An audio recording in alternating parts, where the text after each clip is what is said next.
Hi, this is Sarah, and welcome to yet another fantastic episode of Objectivity. This week we'll be looking at Bob the Goon, a character from the 1989 Batman film. He's made by Toy Biz in the year, you guessed it, 1989. Now before we get looking at the figure, let's take a look at the packaging. Comes in a normal bubble-style box, with the bubble missing because we took the figure out, with the giant word Batman at the top because the movie was a big deal. Then this figure is for ages 5 and up. You'll probably be able to tell by the time we are done with this review. He is a fully posable figure with its own unique action feature. And what do you think that might be? How about a power kick? Button-activated power kick. Woohoo! And again on the back we have the giant word Batman, in case we forgot to take a look on the front cover. Okay. We've got a picture of the actual action figure, which I'd say isn't smart, except that that's actually what they're selling, so I guess that's truth in advertising. So you got that little action kick going there. Over here it says a powerful leg kick makes this goon the meanest guy in the gang. Yeah, you wouldn't want to meet that in a dark alley, let me tell you.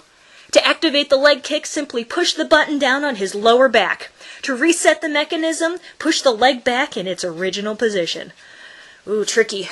I don't know if a 5-year-old can handle that. Okay, collect all your movie favorites. This giant line of 3 action figures. You got Batman, the Joker, and Bob the Joker's Goon.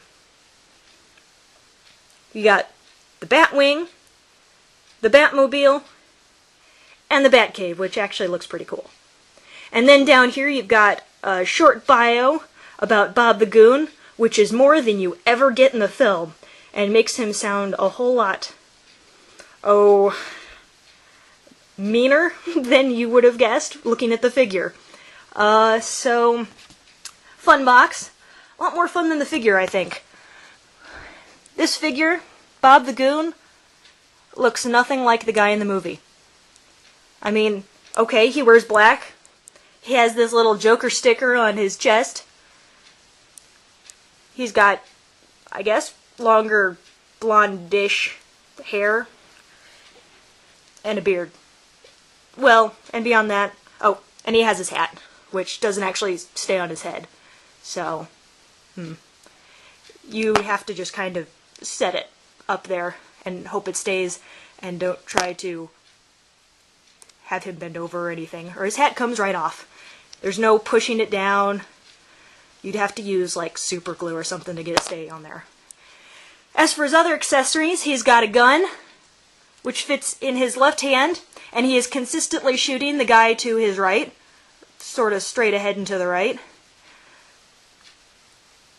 So, and then you have a knife, which is supposed to fit in his in his right hand, but unfortunately on this figure that I have, the hand wasn't cut right, so there are bits of plastic still in there, making it impossible for the knife to fit. So the knife actually has to go into his left hand as well, and it's a little bit loose. So he get this particular. I don't know if other figures had the same defect or anything, but this one can only hold one weapon at a time. He's got this button on the back which lets his leg move. So you push the leg down. Let's see if I can show you this. There. That's how it kicks. Yep. That's exciting, I know. I'd say the biggest problem with this leg kicking thing is actually that it's really hard to get him to stand up because this leg always wants to be consistently a little bit ahead of the other. You push it back and it keeps wanting to push out. So when you go to stand him up, I've been doing this for about 15 minutes now, so I've kind of got the trick down, but his leg keeps wanting to pop out.